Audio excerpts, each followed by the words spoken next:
ఇవాళ క్లాస్లో మనం ఏం చెబుదామంటే బ్యాటరీని గురించి చెప్తాం. బ్యాటరీ గురించి చెప్పి ఆ తర్వాత ఏం చేస్తానంటే బ్యాటరీకి తర్వాత కండెన్సర్కి ఉండేటువంటి తేడాలు చూద్దాం. ఏమ్మా, సరేనా? Okay sir.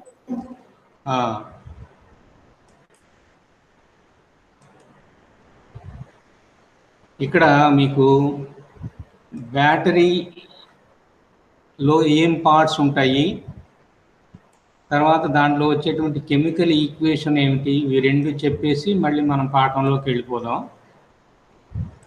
ఇదిగో ఇక్కడ మీకు బ్యాటరీ కనిపిస్తుందా ఏమ్మా? ఇది మనం రెగ్యులర్గా ఇళ్లల్లో వాడేటువంటి డ్రై సెల్. డ్రై సెల్ అంటే దాంట్లో ఎలక్ట్రోలైట్ అనేటువంటిది లిక్విడ్గా కాకుండా సాలిడ్గా తీసుకుంటాము. అందువల్ల దీంట్లో ఉండేటువంటి ఎలక్ట్రోడ్స్ కానీ, అంటే యానోడ్ క్యాథోడ్లు కానీ, తర్వాత మధ్యలో తీసుకునేటువంటి ఎలక్ట్రోలైట్ కానీ, ఇవన్నీ కూడా సాలిడ్ మెటీరియల్సే ఉంటాయి. కాబట్టి దీన్ని సాలిడ్ సెల్ అని కానీ లేకపోతే డ్రై సెల్ అని కానీ అంటారు. దీనివల్ల మెయిన్ అడ్వాంటేజ్ ఏమిటంటే దీంట్లో లీకేజ్ ప్రాబ్లమ్స్ అనేటువంటివి రావు. అది ఫండమెంటల్గా గుర్తుపెట్టుకోండి. ఇప్పుడు మనం సెల్ యొక్క కాంబినేషన్నే బ్యాటరీ అని అంటున్నారు. అంటే రెండు కానీ అంతకంటే ఎక్కువ సెల్స్ అంటే తెలుగులో ఘటము అంటారు, ఇంగ్లీష్లో సెల్ అంటారు.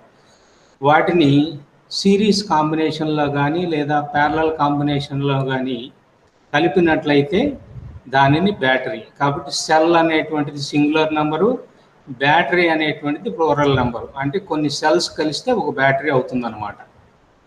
అయితే సెల్ని కూడా మనం బ్యాటరీ అంటున్నాము అని అన్నారు కాబట్టి, వాడుక భాషలో అట్లా ఉన్నది కాబట్టి మనం బ్యాటరీ లేదా సెల్లో ఏ ఏ పార్ట్లు ఉంటాయి అనే విషయానికి వద్దాం. దీంట్లో సెంటర్ పార్ట్లో ఏముంటుంది అంటే నెగటివ్ టెర్మినల్ లేదా యానోడ్ అంటారు. ఈ యానోడ్ ఏమిటంటే కార్బన్ రాడ్ని తీసుకుంటారు. కనిపిస్తుంది కదమ్మా, సెంటర్లో బ్లాక్గా కనిపిస్తున్నదే, ఆ బ్లాక్గా కనిపించేటువంటి పార్ట్ ఏమిటంటే కార్బన్ రాడ్డు.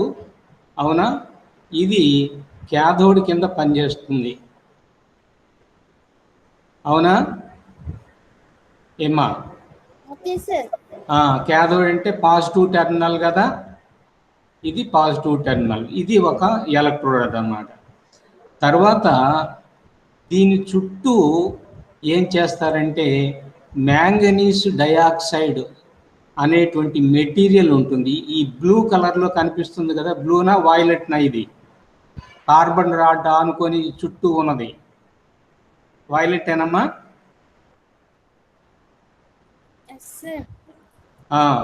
కాబట్టి కార్బన్ రాడ్ని ఆనుకొని దాని చుట్టూ ఏముంటుందంటే మ్యాంగనీస్ డయాక్సైడ్ అనేటువంటిది ఉంటుంది. కాబట్టి సెంటర్లో క్యాథోడు, కార్బన్ రాడ్. ఆ కార్బన్ రాడ్ కనెక్షన్ కోసం ఏం చేస్తారంటే పైన ఒక మెటాలిక్ క్యాప్ కూడా పెడతారు. మామూలుగా మనం బ్యాటరీలు చూస్తే మనకు అర్థం అవుతుంది. ఆ మెటల్ క్యాప్ కింద ఏముంటుందంటే కార్బన్ రాడ్ ఉంటుంది అన్నమాట. కాబట్టి కార్బన్ రాడ్ అనేటువంటిది క్యాథోడ్ కింద, అది పాజిటివ్ టెర్మినల్. దాని చుట్టూ ఏమున్నది? మ్యాంగనీస్ డయాక్సైడ్ MnO2 అనేటువంటిది ఉన్నది. MnO ఉన్న తర్వాత దానికి ఆనుకొని ఏముంటుందంటే సెపరేటర్ అనేటువంటిది ఒకటి ఉంటుంది. అంటే యానోడ్ని క్యాథోడ్ని రెండింటినీ కూడా సెపరేట్ చేయడం కోసం ఏం చేస్తామంటే ఒక సెపరేటర్ అనేటువంటిది ఉంటుంది. తర్వాత ఈ సెపరేటర్కి బయట ఏముంటుంది అని అంటే ఇదిగో చూడండి, ఇది కార్బన్ రాడ్ కానుకొని మ్యాంగనీస్ డయాక్సైడ్ కానుకొని సెపరేటర్ కానుకొని ఏముంటాయంటే అల్యూమినియం క్లోరైడు లేదా జింక్ క్లోరైడు. దీన్ని మనం ఎలక్ట్రోలైట్ లేదా విద్యుత్ విశ్లేష్యము అని అంటారు. తర్వాత ఈ అమ్మోనియం క్లోరైడ్కి బయట ఏముంటుందంటే జింక్ కంటైనర్ ఉంటుందన్నమాట. ఇది జింకు పాత్ర. అవునా? ఇప్పుడు జింకు పాత్ర ఎట్లా పనిచేస్తుందంటే లోపల ఉండేటువంటి పదార్థాలన్నిటినీ కూడా కవర్ చేయడం కోసం ఒక పార్ట్ అయితే, నెక్స్ట్ అది ఎట్లా పనిచేస్తుందంటే యానోడ్ కింద కూడా పనిచేస్తూ ఉంటుందన్నమాట. కాబట్టి జింక్ అనేటువంటిది యానోడ్ కింద పనిచేస్తుంది, కంటైనర్ కింద పనిచేస్తుంది. దాని చుట్టూ ఏం చేస్తారంటే ప్రొటెక్టివ్ కవరింగ్ ఉంటుంది. చుట్టూ అంటే దేంతో ఉంటుందంటే గట్టి మన్ను ఉండేటువంటి అట్టతోటి, బ్యాడ్ కండక్టర్ తోటి చుట్టూ కవరేజ్ ఉంటుంది. ఇంతవరకు అర్థమైందమ్మా? Yes sir. కాబట్టి ఏమేం పార్ట్లు ఉంటాయి? దీనికి సెంటర్లో ఉండే పార్ట్ ఏమిటి? Electrode sir. ఏమి ఎలక్ట్రోడ్ అది? Carbon electrode sir. Carbon electrode. అది పాజిటివ్ టెర్మినల్ లేదా క్యాథోడ్ లాగా పనిచేస్తుంది. దాని చుట్టూ ఏం పార్ట్ ఉంటుంది? Manganese dioxide sir. Manganese dioxide ఉంటుంది. మ్యాంగనీస్ డయాక్సైడ్కి చుట్టూ ఏముంటుంది?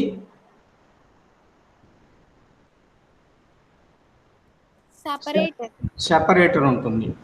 సెపరేటర్కి చుట్టూ ఏముంటుంది?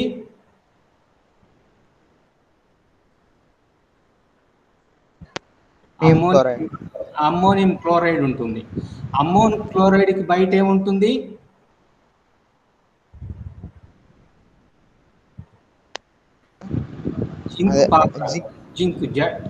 జింక్ కేసింగ్ అని ఉంది చూసారు అక్కడ. ఈ జింక్ పాత్ర ఉంటుంది. జింకు ఎట్లా పనిచేస్తుంది? ఇది కూడా ఇంకొక ఎలక్ట్రోడ్ లాగా పనిచేస్తుంది. ఆ ఎలక్ట్రోడ్ ఏమిటంటే యానోడ్. యానోడ్ అంటే ఎలక్ట్రాన్లు ఇచ్చేటువంటిది, తర్వాత క్యాథోడ్ అంటే ఎలక్ట్రాన్లని తీసుకునేటువంటిది. అంతవరకు అర్థమైందా? ఇవి మనం ఒక బ్యాటరీ లేదా సెల్లో ఉండేటువంటి భాగాలు. ఓకేనా? తర్వాత ఇక్కడ ఇంకొక చిన్న పని ఏం చేస్తానంటే నేను ఈక్వేషన్స్ చూపిస్తాను. చూడండి, ఈక్వేషన్స్ విషయానికి కనుక వచ్చేసినట్లయితే ఇక్కడ చూడండి, కనిపిస్తుందమ్మా? యానోడ్ ఏం చేస్తుంది? ఎలక్ట్రాన్లు ఇస్తుంది. కాబట్టి ఈ జింక్ కేసింగ్ నుంచి అది విడిపోయి Zn+2 ప్లస్ ఎలక్ట్రాన్స్ ఇట్లా వస్తాయన్నమాట. ఓకేనా? Okay sir. ఒక్కసారి అట్లా ఉండండి.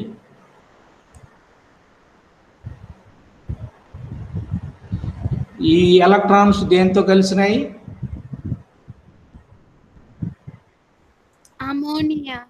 అమ్మోనియంతో కలిసినాయి. ఇది అమ్మోనియాను H2 ఇవి వచ్చినాయి. ఓకేనా? అంతవరకు అర్థమైందా? Okay sir. తర్వాత మ్యాంగనీస్ డయాక్సైడ్ ప్లస్ H2 ఇది కలిసి దీన్ని ఏమంటారు? Mn2O3 అంటే మ్యాంగనీస్ ట్రయాక్సైడా?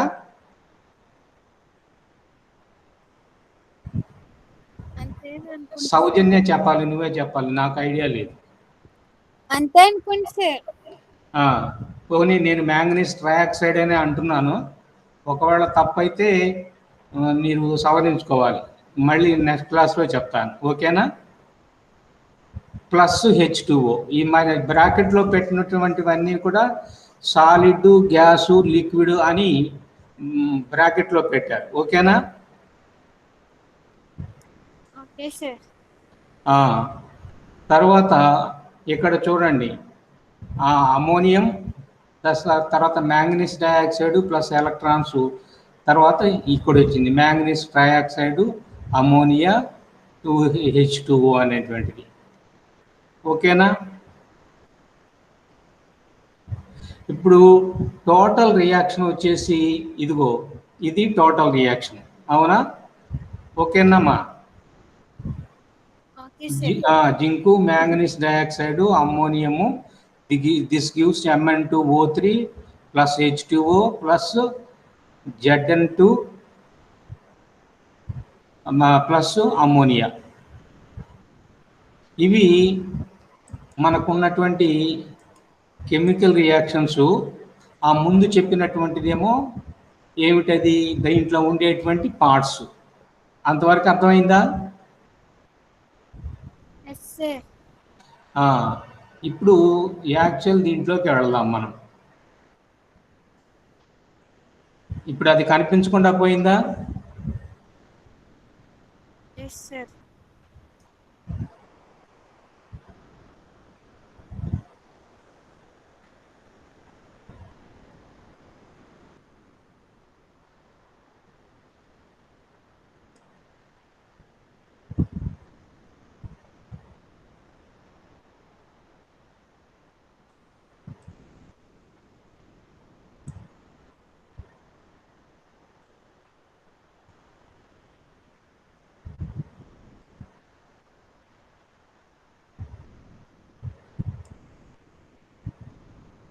ఇప్పుడు మామూలుగా పీడిఎఫ్ కనిపిస్తుందమ్మా?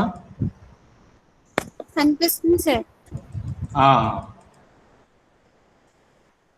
ఇది మనం చెప్పుకునేటువంటి థియరీ కాబట్టి బొమ్మ అది వేయండి, పార్ట్స్ అక్కడ రాసేసేయండి, ఈక్వేషన్స్ అవి వేసేయండి. తర్వాత బ్యాటరీ గురించినటువంటి థియరీ ఇది రాయండి. Battery is a device that consists of electrochemical cells.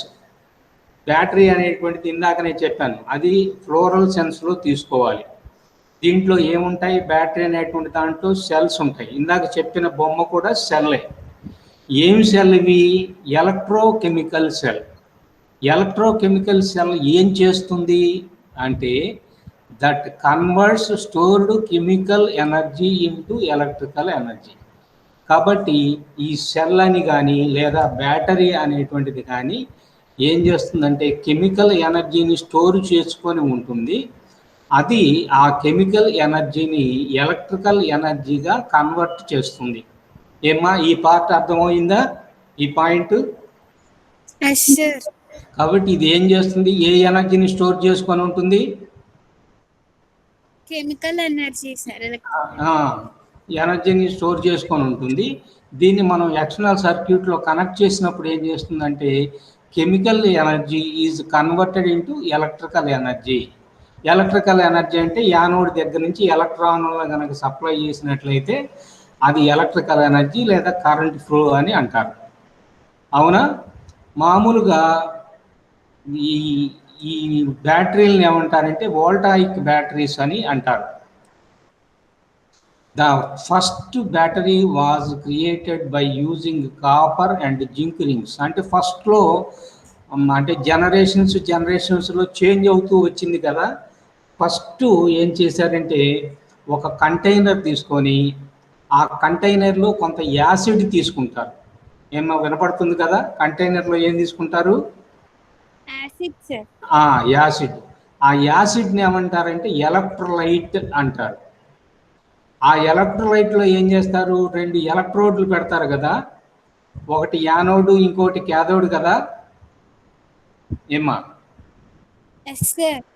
ఆ యానోడ్లు క్యాథోడ్లని ఎలా పెట్టారంటే ఒక కాపరు రింగుని ఇంకొక జింక్ రింగుని పెట్టారు. జింక్ రింగ్ అనేటువంటిది ఏమో ఎలా పనిచేస్తుంది, క్యాథోడ్గా పనిచేస్తుంది. కాపర్ అనేటువంటిది ఎట్లా పనిచేస్తుంది, యానోడ్గా పనిచేస్తుంది అనమాట. కాబట్టి అప్పట్లో స్టార్టింగ్ టైంలో మాత్రం ఎలక్ట్రోడ్లని రాడ్ల రూపంలో కాకుండా కేవలం రింగ్స్ రూపంలో కాపర్ రింగ్ ఒకటి, జింక్ రింగ్ ఒకటి దేంట్లో వేశారు, యాసిడ్ సొల్యూషన్లో వేసేశారు. యాసిడ్ ఎలక్ట్రోలైట్గా పనిచేసింది, కాపర్ రింగ్ ఏమో యానోడ్గా పనిచేసింది, జింక్ అనేటువంటిది ఎట్లా పనిచేసింది, క్యాథోడ్గా పనిచేసింది. సారీ, రివర్స్ చెప్పాను. జింక్ అంటే ఎలక్ట్రాన్లు ఇచ్చేది కాబట్టి అది యానోడ్, జింక్ యానోడ్గా పనిచేసింది, కాపర్ క్యాథోడ్గా పనిచేసింది. ఓకేనా?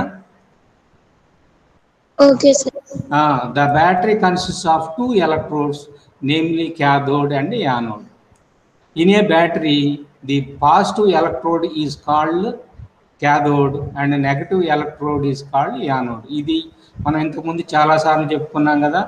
కాబట్టి నెగటివ్ ఎలక్ట్రోడ్ అంటే ఎలక్ట్రాన్లు ఇచ్చేటువంటిది కాబట్టి దాన్ని యానోడ్ అని, తర్వాత ఎలక్ట్రాన్లు తీసుకునేటువంటి పాజిటివ్ ఎలక్ట్రోడ్ని క్యాథోడ్ అని అంటారు. తర్వాత ఈ యానోడ్ని క్యాథోడ్ని ఎక్స్టర్నల్ సర్క్యూట్ తోటి ఏం చేస్తారు, కనెక్ట్ చేస్తారు. అది గుర్తుపెట్టుకోండి. ఆ కనెక్ట్ చేసినప్పుడు మాత్రమే ఏం ఫామ్ అవుతుంది, సర్క్యూట్ ఫామ్ అవుతుంది. కేవలం ఒక బ్యాటరీని తీసుకుంటే దానివల్ల ఉపయోగం లేదు. దాన్ని దేంట్లో కనెక్ట్ చేయాలమ్మా,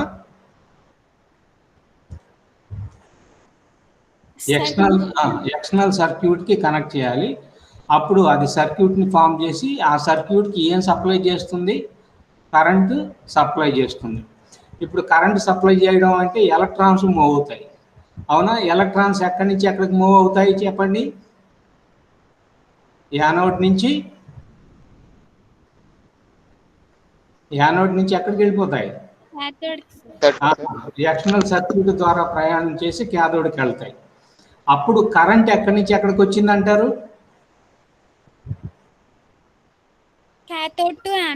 క్యాథోడ్ టు యానోడ్. ఎప్పుడు కూడా కన్వెన్షనల్ కరెంట్ అనేటువంటిది it is in opposite sense to the flow of electrons. ఎలక్ట్రానులు ఏ దిశలో అయితే చలనం చేస్తూ ఉంటాయో ఆ దిశకు వ్యతిరేక దిశలో సాంప్రదాయక కరెంటు లేదా కన్వెన్షనల్ కరెంట్ అనేటువంటిది ప్రవహిస్తుందని చెప్పుకోవాలి. అవునా? కాబట్టి తీగ ద్వారా ఎలక్ట్రాన్స్ కనుక మూవ్ అవుతున్నట్లయితే ఏం ప్రొడ్యూస్ అయినట్టు అంటే ఎలక్ట్రిసిటీ ప్రొడ్యూస్ అయినట్టు లెక్క అనమాట. ఇది ఎప్పుడో బ్యాటరీ కనిపెట్టిన దగ్గర నుంచి ఇప్పటి వరకు చూసుకున్న బేసిక్ మెకానిజం మాత్రం ఇదే. అంటే ఎలక్ట్రోలైట్ ఒకటి ఉండడం, యానోడ్ ఒకటి ఉండడం, క్యాథోడ్ ఒకటి ఉండడం, దీన్ని ఎక్స్టర్నల్ సర్క్యూట్కి కనెక్ట్ చేయడం, యానోడ్ నుంచి ఎలక్ట్రాన్లు బయలుదేరి క్యాథోడ్కి చేరడం ఎక్స్టర్నల్ సర్క్యూట్ ద్వారా. So the basic mechanism is the same till now. ఈ రోజు వరకు కూడా ఆ బేసిక్ మెకానిజం మాత్రం అంతే, దాంట్లో ఏమీ మార్పులు లేవు. అవునా?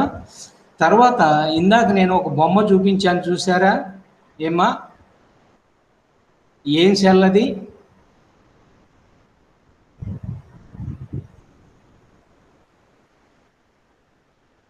నేను లైన్లో ఉన్నానా లేదా? ఇందాక డ్రై సెల్లో ఇదిగో దాని గురించే ఇదిగో ఇక్కడ చెప్తున్నాడు. The modern battery has zinc carbon package. Zinc carbon package అంటే జింక్ ఒక ఎలక్ట్రోడ్ గాను కార్బన్ ఇంకోటి ఎలక్ట్రోడ్గా పనిచేసేటువంటి ఒక ప్యాకేజ్ అనమాట. జింక్ ఎట్లా పనిచేసింది? It serves as a container as well as a anode. అవునా కదా? ఇందాక చెప్పాంగా ఏమా? జింక్లో అమ్మోనియం క్లోరైడ్ వేసాము, దాని లోపల ఏం పెట్టేసాము, సెపరేటర్ పెట్టాము, దాని మీద మ్యాంగనీస్ డయాక్సైడ్, దాని లోపల కార్బన్ రాడ్, ఇట్లా బయట నుంచి లోపలికి వస్తే అట్లా పెట్టుకుంటూ వస్తే బయట ఉండేటువంటి జింకు పాత్ర లేదా కంటైనర్ అనేటువంటిది ఎట్లా ప్రవర్తిస్తుందంటే అది యానోడ్ లాగా కూడా ప్రవర్తిస్తుంది. తర్వాత మధ్యలో పెట్టినటువంటి carbon rod this acts as a positive terminal. అవునా? అంటే క్యాథోడ్ లాగా పనిచేస్తుంది. తర్వాత a paste of zinc chloride and ammonium chloride రెండు తీసుకుంటే తీసుకోవచ్చు, లేకపోతే జింక్ క్లోరైడ్ ఒకటే తీసుకోవచ్చు, లేదా అమ్మోనియం క్లోరైడ్ ఒకటే కూడా తీసుకోవచ్చు. దేంట్లో ఇందాక మనం ఎలక్ట్రోలైట్గా తీసుకున్నాం కదా ఏమ్మా? హలో, దాన్ని ఎలక్ట్రోలైట్ అన్నాం కదా.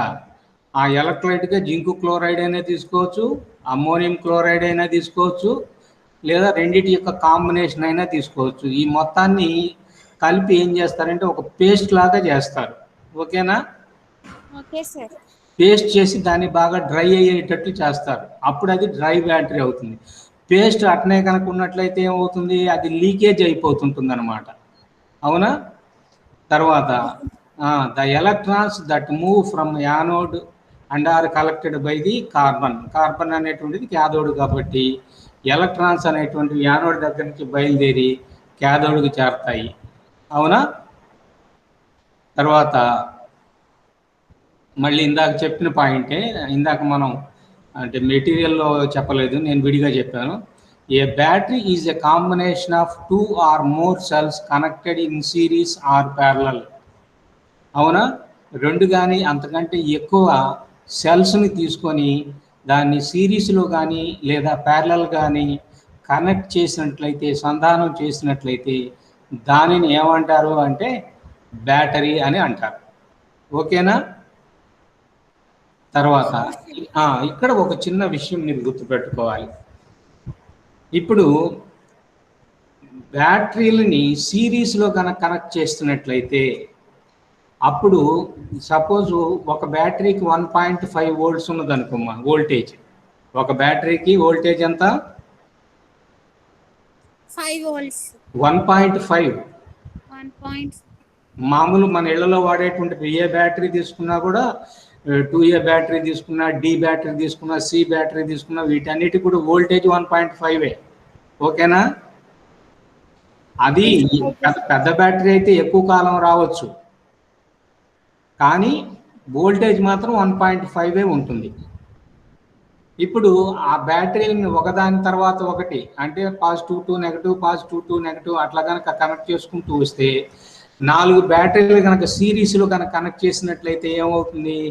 1.5 + 1.5 అట్లా 4 1.5లు మొత్తం ఎంత అవుతుంది? 6 వోల్ట్స్ అవుతుంది.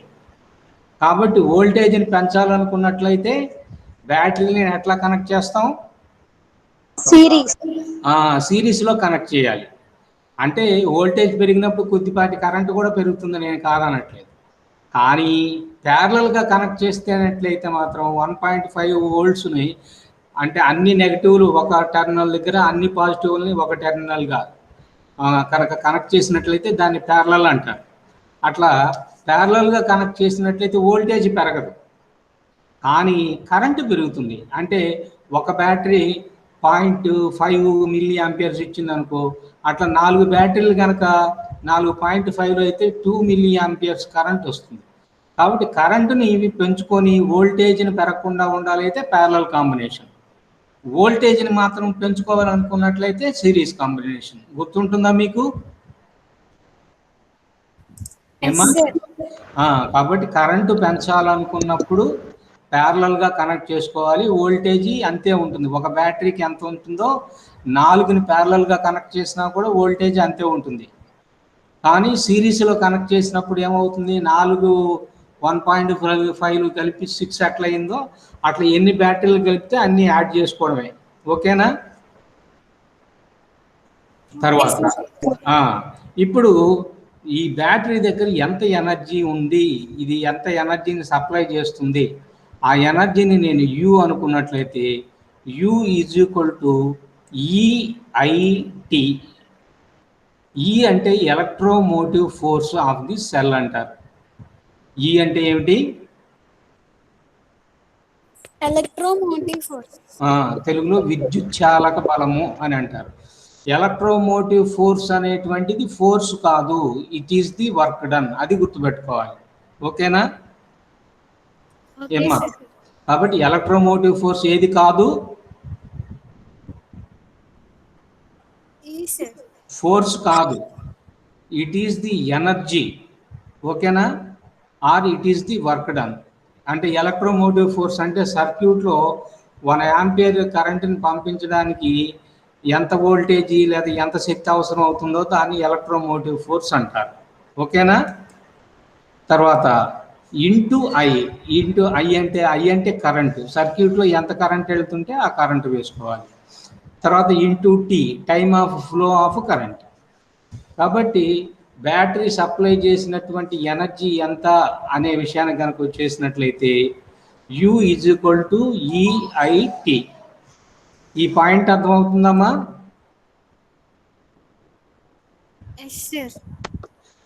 కాబట్టి ఎనర్జీని తీసుకున్నట్లయితే ఎనర్జీ, బ్యాటరీ సప్లై చేసేటువంటి ఎనర్జీ ఎంత ఉంటుందంటే ఈఐటి. ఈ అంటే ఏమిటి?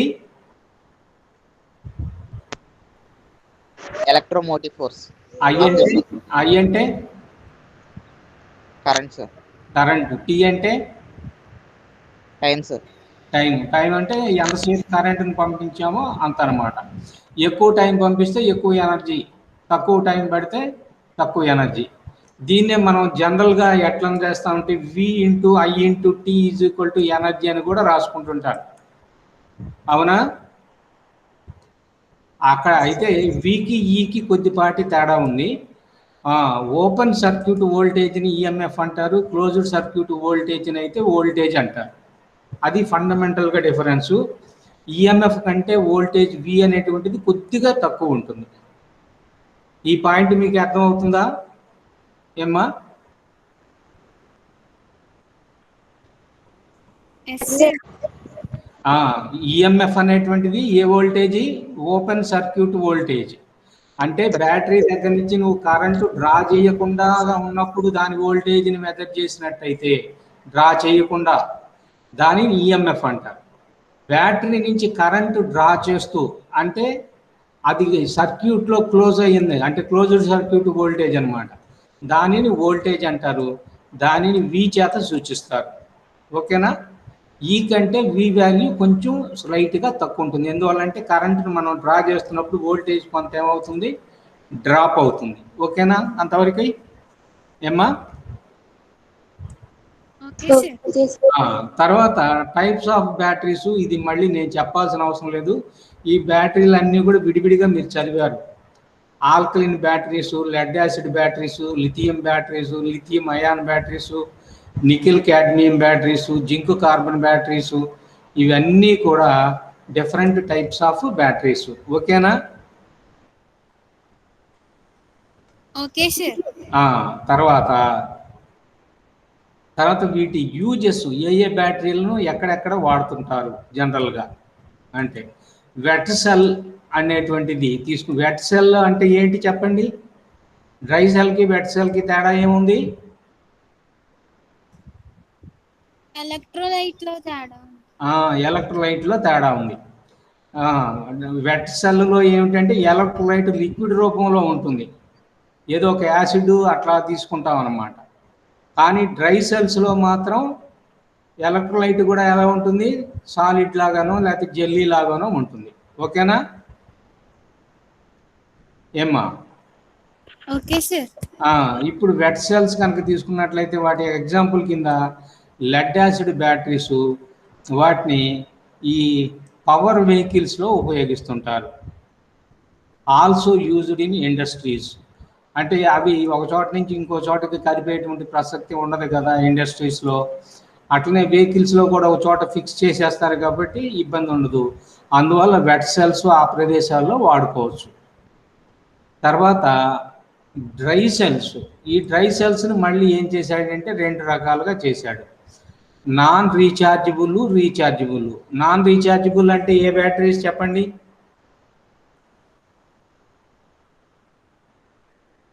ఏమ్మా? మామూలు రిమోట్ లో వాడే బ్యాటరీస్ అవన్నీ సార్. నాన్ రీఛార్జబుల్, రీఛార్జ్ చేసేవి కాదు. అంటే ప్రైమరీ బ్యాటరీస్ అనే కదా అర్థం, ఒకసారి వాడి పాడేసేవి. ఇక్కడ పేర్లు మారుతుంటాయి అంతే. కాబట్టి నాన్ రీఛార్జబుల్ అంటే ప్రైమరీ బ్యాటరీస్. అవునా? ఇవి జనరల్గా మనం హౌస్ హోల్డ్ బ్యాటరీ అంటే ఇళ్లలో వాడేటువంటి బ్యాటరీ కొనుక్కొస్తాం, వాడేస్తాం, పారేస్తుంటాం. అవునా? తర్వాత ఇంకోటి ఏమిటి? రీఛార్జబుల్. రీఛార్జబుల్ బ్యాటరీస్ అంటే ఏం బ్యాటరీస్ చెప్పండి? మొబైల్లో ఉన్న బ్యాటరీస్. అదే ఏం బ్యాటరీలు అవి? వాటిని ఏమన్నాం? వాటికి ఏదో పేరు పెట్టాం కదా, సెకండరీ బ్యాటరీస్. అది. కాబట్టి రీఛార్జబుల్ బ్యాటరీస్ అంటే ఏమిటంటే సెకండరీ బ్యాటరీస్. కాబట్టి ఇవి సెకండరీ బ్యాటరీస్. ఈ సెకండరీ బ్యాటరీస్ దేంట్లో ఎక్కువగా వాడుతుంటారంటే పవర్ టూల్స్లో వాడుతుంటారు. తర్వాత కార్డ్లెస్ అప్లయన్సెస్, మొబైల్ ఫోన్స్, వీటన్నిటిలో కూడా మనం వాడేటువంటివి రీఛార్జబుల్. ఎందువలంటే రోజు ఒక బ్యాటరీ కొనుక్కొని మనం సెల్ ఫోన్లో వేసుకోవాలంటే కష్టం కదా. అందువల్ల ఈ రీఛార్జబుల్ లేదా సెకండరీ బ్యాటరీస్ అనేటువంటివి వీటన్నిటిలో కూడా మనం ఉపయోగిస్తుంటాం. తర్వాత ఇంకా దీంట్లో మనకి కెపాసిటర్కి బ్యాటరీకి ఉండేటువంటి ఫండమెంటల్ డిఫరెన్సెస్ ఏమిటి?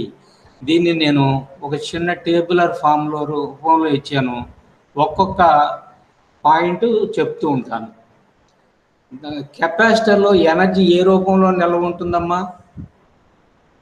డైరెక్ట్ ఛార్జే కదా. ఒక ప్లేట్ మీద పాజిటివ్ ఛార్జ్, ఒక ప్లేట్ మీద నెగటివ్ ఛార్జ్. అవునా కాదా? ఆ రెండు ప్లేట్ల మధ్య ఏం ఫీల్డ్ ఉంటుంది? పాజిటివ్ ప్లేట్కి నెగటివ్ ప్లేట్కి మధ్య ఆ డైఎలక్ట్రిక్ మీడియం పెడతాం కాదనట్లేదు. అంటే ఎలక్ట్రిక్ ఫీల్డ్ ఉంటుంది కదా. Yes sir. కాబట్టి ఇక్కడ నేను కండెన్సర్ విషయానికి వచ్చేటప్పటికి 2 రకాలుగా చెప్తాను. ఒక ప్లేట్ మీద పాజిటివ్ ఛార్జ్, ఇంకో ప్లేట్ మీద నెగటివ్ ఛార్జ్ ఉంటుందని చెప్పినా పర్వాలేదు. లేదా 2 ప్లేట్ల మధ్య ఏ ఫీల్డ్ ఉంటుందని ఎలక్ట్రిక్ ఫీల్డ్ లేదా ఎలక్ట్రోస్టాటిక్ ఫీల్డ్ ఉంటుంది. ఓకేనా ఏమ్మా? తర్వాత బ్యాటరీ తీసుకుంటే బ్యాటరీలో ఎనర్జీ ఏ రూపంలో నిల్వ ఉంటుంది? మీరు మాట్లాడటం లేదు. Energy sir. కెమికల్ ఎనర్జీ రూపంలో నిల్వ ఉంటుంది. ఆ కెమికల్ రియాక్షన్ జరిగిన తర్వాత that chemical energy is converted into electrical energy. కాబట్టి కెపాసిటర్లోనేమో ఎలక్ట్రికల్ ఎనర్జీ రూపంలోనే నిల్వ ఉంటుంది, కానీ బ్యాటరీలో కెమికల్ ఎనర్జీ రూపంలో నిల్వ ఉండి మనకు అవసరమైనప్పుడు అది ఎలక్ట్రికల్ ఎనర్జీగా కన్వర్ట్ అవుతుంది. ఓకేనా? తర్వాత capacitor voltage is variable and it is proportional to the amount of electrical charge stored on the plate. Condenser పలక మీద తక్కువ ఛార్జీని నిల్వ చేస్తే తక్కువ వోల్టేజీ, ఎక్కువ ఛార్జీని నిల్వ చేస్తే ఎక్కువ ఛార్జ్ అంటే ఎంత పడితే అంత చేయలేము, దాని కెపాసిటీ ఎంత ఉంటుందో అంతవరకు మాత్రమే మనం నిల్వ చేయగలుగుతాం. కాబట్టి కండెన్సర్ ప్లేట్ మీద మనం నిల్వ చేసేటువంటి ఛార్జ్ మీద ఆధారపడి ఏముంటుంది? వోల్టేజ్ ఉంటుంది. అంటే V is directly proportional to Q అని కూడా మనం ముందు థియరీ చెప్పేటప్పుడు చెప్పుకున్నాం. ఓకేనా ఏమ్మా? Okay sir. మీరు కొట్టాలి. కొట్టకపోతే నేను డిస్కనెక్ట్ అయిపోయానేమోనని అనుమానం వస్తుంది నాకు, లేకపోతే మీరు డిస్కనెక్ట్ అయిపోయారు అని. కాబట్టి కండెన్సరు కనుక తీసుకుంటే దాని మీద ఎక్కువ ఛార్జ్ నిల్వ చేసే కొద్దీ వోల్టేజ్ పెరుగుతుంటుంది, లేదా డిశ్చార్జ్ అయ్యే కొద్దీ వోల్టేజ్ ఏమైపోతుందంటే తగ్గిపోతుంది. అదే బ్యాటరీ కనుక తీసుకున్నట్లయితే బ్యాటరీలో వోల్టేజ్ అనేటువంటిది పూర్తిగా డిశ్చార్జ్ అయ్యేంత వరకు కూడా అంతే ఉంటుంది. ఆ బ్యాటరీ మీద మనం రాసి ఉంటాం 1.5 volts. నువ్వు బ్యాటరీ చివరి వరకు డిశ్చార్జ్ అయ్యేంత వరకు వాడినా కూడా అది 1.5 volts ఉంటుంది. ఓకేనా ఏమ్మా? Okay sir. తర్వాత a capacitor is capable of handling high voltage applications and ideal for high frequency uses. చూడండి, ఇది హై వోల్టేజ్ అప్లికేషన్స్కి. ఇప్పుడు మనం కెమెరాలో ఫ్లాష్ ఉపయోగిస్తున్నాం కదా ఏమ్మా? కెమెరాలో ఫ్లాష్ ఉపయోగిస్తున్నాం. ఆ ఫ్లాష్కి ఎక్కువ వోల్టేజ్ కావాలి. అయితే బ్యాటరీ కదా అంత హై వోల్టేజ్ వస్తుందంటే బ్యాటరీ నుంచి అంత హై వోల్టేజ్ రాదు.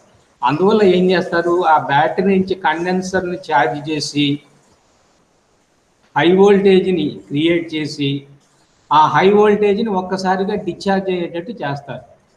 కాబట్టి హై వోల్టేజ్ అప్లికేషన్స్లో దేన్ని ఉపయోగిస్తారు? Capacitor. So A capacitor is capable of handling high voltage applications. తర్వాత హై ఫ్రీక్వెన్సీ యూజెస్లో కూడా దీన్ని బాగా ఉపయోగిస్తారు, కండెన్సర్ అనేటువంటి దాన్ని. తర్వాత అయితే వోల్టేజ్ ఎక్కువ ఉన్నది అన్నంత మాత్రాన దీనికి ఎక్కువ ఎనర్జీ ఉన్నదని కాదు, అది గుర్తుపెట్టుకోండి. ఓకేనా ఏమ్మా? Okay sir. అయితే వోల్టేజ్ ఎక్కువ ఉండొచ్చు కానీ ఎక్కువ ఎనర్జీ నిల్వ ఉండదు. కానీ బ్యాటరీ విషయానికి వచ్చేసేటప్పటికి అమౌంట్ ఆఫ్ ఎలక్ట్రికల్ ఛార్జ్ ఎక్కువ ఉంటుంది దేంట్లో? బ్యాటరీలో. కాబట్టి battery can usually store a large amount of electrical energy. Electrical ఎనర్జీని ఎక్కువ నిల్వ చేసుకుంటుంది, దీనికి ఎక్కువ వోల్టేజ్ ఉంటుంది. అవునా? అంటే ఒక సన్నటి తొట్టిను ఒక వెడల్పాటి తొట్టి రెండు తీసుకున్నాం అనుకో, ఒకే ఎత్తులో ఉండేవి. నీళ్లు నింపితే దేంట్లో ఎక్కువ నీళ్లు పడతాయి చెప్పండి? వెడల్పాటి తొట్టిలో ఎక్కువ నీళ్లు పడతాయి. కానీ దేంట్లో ఎత్తు ఎక్కువ ఉంటుంది అంటే రెండిట్లో ఎత్తు ఒకటే ఉంటుందా కాదా? ఎందువల్లంటే ఒకే ఎత్తు ఉండేటువంటి 2 తొట్లు తీసుకున్నాము. ఒకటేమో వెడల్పైన తొట్టి, ఒకటేమో సన్నటి తొట్టి. అవునా? ఆ సన్నటి తొట్టి లాంటిది కెపాసిటర్. వెడల్పు తొట్టు లాంటిది ఏమిటంటే బ్యాటరీ. బ్యాటరీని నువ్వు వాడే కొద్దీ అది కంటిన్యూస్గా కెమికల్ ఎనర్జీని ఎలక్ట్రికల్ ఎనర్జీగా కన్వర్ట్ చేస్తూ ఎనర్జీని ఇస్తూ ఉంటుంది. ఓకేనా? కాబట్టి కెపాసిటర్కి వోల్టేజ్ ఎక్కువ ఉండొచ్చు, కానీ అవునా, ఛార్జింగ్ డిశ్చార్జింగ్ టైం తక్కువ ఉంటుంది, అందువల్ల సడన్గా ఇచ్చేస్తుంది, సడన్గా తీసుకుంటుంది. కానీ బ్యాటరీ విషయానికి వచ్చేసేటప్పటికి ఏమవుతుంది, అది స్లోగా ఛార్జ్ చేసుకుంటుంది. మీరు కావాలంటే చూడండి, ఒక బ్యాటరీని ఛార్జ్ చేయాలంటే మనకు దాదాపు గంటల టైం పడుతుందా లేదా?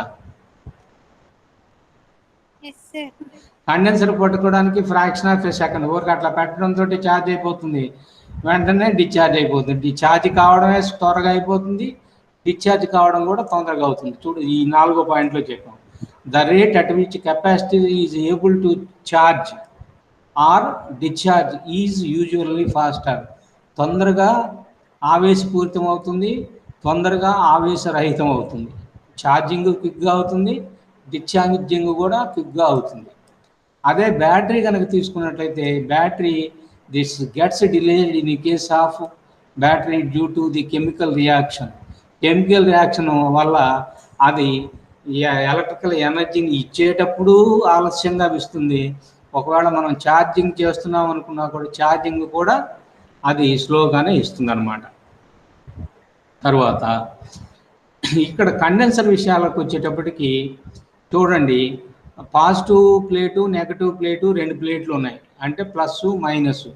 అవి ఛార్జింగ్ అయ్యేటప్పుడు పొలారిటీ ఒక రకంగా ఉంటుంది, ఒకటి ప్లస్ ఒకటి మైనస్. అయితే డిశ్చార్జ్ చేసేటప్పుడు ఇంతకుముందు ప్లస్ అయింది, ఇప్పుడు మైనస్ అవుతుంది, ఇంతకుముందు మైనస్ అయింది, ఇప్పుడు ప్లస్ అవుతుంది. అంటే polarity is reversed during discharging. Discharging జరిగేటప్పుడు పొలారిటీ అంటే ప్లస్ మైనస్ అవుతుంది, మైనస్ ప్లస్ అవుతుంది. కానీ బ్యాటరీ విషయంలో కనుక వచ్చేసినట్లయితే బ్యాటరీలో పొలారిటీ అనేటువంటిది మారదు. బ్యాటరీ పాజిటివ్ టెర్మినల్ ఎప్పుడూ ఒకే రకంగా ఉంటుంది, ప్లస్గానే ఉంటుంది. బ్యాటరీ నెగటివ్ టెర్మినల్ ఎప్పుడు కూడా నెగటివ్గానే ఉంటుంది. ఓకేనా ఏమ్మా? తర్వాత కండెన్సర్ పలక మధ్య ఏం పెడతారు? Dielectric is placed between the 2 plates of A capacitor. Dielectric పెట్టడం వల్ల ఏం జరిగింది చెప్పగలవా అన్న? ఇక్కడ అవసరం లేదులే, ఊరకు అడుగుతున్నాను. నిన్న చెప్పాను కదా, డైఎలక్ట్రిక్ పెట్టడం వల్ల ఏం జరిగింది?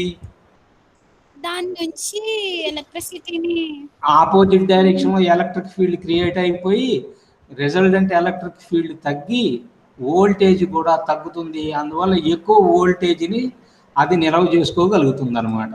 ఓకేనా? తర్వాత బ్యాటరీ విషయంలో ఏం పెడతాం? 2 ఎలక్ట్రోడ్లకి మధ్య, యానోడ్కి క్యాథోడ్కి మధ్య ఏం పెట్టాం? ఇదిగో నేను హైలైట్ చేశాను, ఏంటది? ఎలక్ట్రోలైట్. అది అక్కడేమో 2 ప్లేట్ల మధ్య ఏమ్మా అందులో అది పెడతారు కదా. అంటే ఎలక్ట్రోలైట్లో దీన్ని ముంచుతారు, ఏది ఎలక్ట్రోడ్స్ని. కానీ కెపాసిటర్లో ఏమవుతుందంటే కెపాసిటర్ 2 పలకల మధ్య డైఎలక్ట్రిక్ని ఉంచుతారు. అయితే ఇప్పుడు కొత్తగా తయారవుతున్నటువంటి బ్యాటరీల్లో కూడా ఈ సాలిడ్ వచ్చేసినాయి కదా, డ్రై సెల్స్. ఆ డ్రై సెల్స్ ఒక లేయర్ లాగా పెట్టేస్తారు దేని ఎలక్ట్రోలైట్ను కూడా, యానోడ్కి క్యాథోడ్కి మధ్య. ఓకేనా? Okay sir. తర్వాత కండెన్సర్లో నిల్వ ఉండేటువంటి శక్తికి సమీకరణం ఏమిటి? ½ CV². నేను 3 ఫార్ములాలో చెప్పా, గుర్తున్నాయా? ½ Q²/V అని, Q²/C అని గుర్తున్నదా? ఒకసారి వెనక్కి మీకు తీసుకెళ్ళి చూపిస్తాను. ఇదిగోండి, ½ Q²/C, ½ CV², ½ QV. ఈ 3 కూడా ఎనర్జీని నిల్వ ఉంచడానికి, అది ఎనర్జీ కనిపెట్టడానికి మనం వాడేటువంటి ఫార్ములాలు. ఓకేనా? తర్వాత ఇప్పుడే చెప్పాను కదా, బ్యాటరీలో నిల్వ ఉన్నటువంటి శక్తికి సమీకరణం ఏమిటి? Half CV square. అది కండెన్సర్ది. బ్యాటరీది చెప్పు, బ్యాటరీది.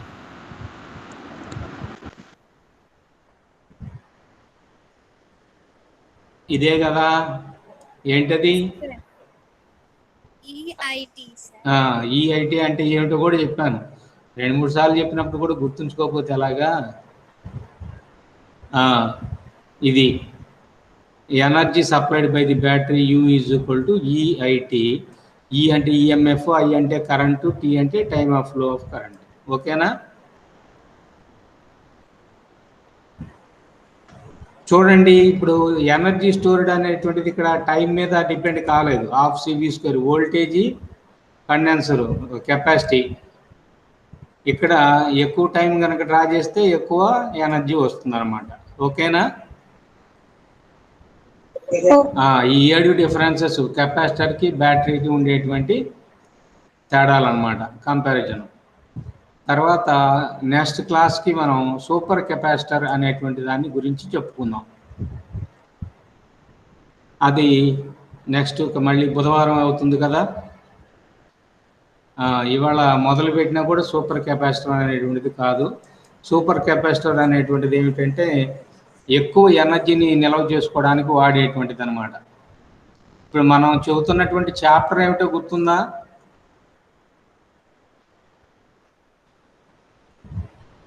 Super conducting energy storage devices, అవునా కదా?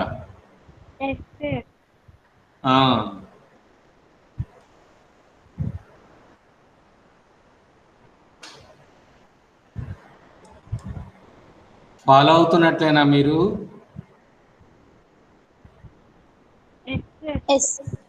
ఈ సూపర్ కెపాసిటర్ అనేటువంటిది ఒకటి కనుక కంప్లీట్ చేసేస్తే ఇది ఒక క్లాస్ పడుతుందిలే, ఒక హాఫ్ అన్ అవర్ పై చిలుకు పడుతుంది.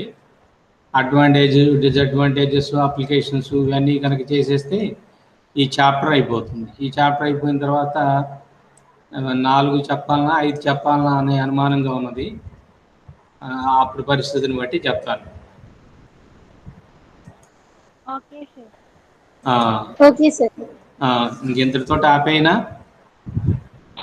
మీరు ఎవరు కూడా నన్ను డౌట్లు అడగట్లేదు, నేనే డౌట్లు అడుగుతున్నాను.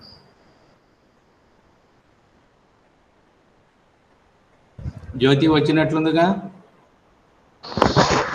వచ్చాను సార్. ఎప్పుడు వచ్చావు?